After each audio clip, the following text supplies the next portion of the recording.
نازل ہوئی. یہ کتاب زندگی آسان بنانے کے لیے.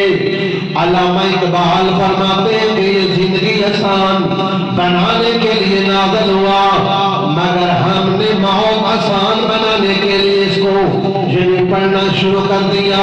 بزرگ بوڑھا اس کی جان نہیں نکل رہی، مولانا صاحب کو بلایا یاسین پڑھی جائے، اس کی موت آسان ہو جائے، اس کی روح قبض ہو جائے.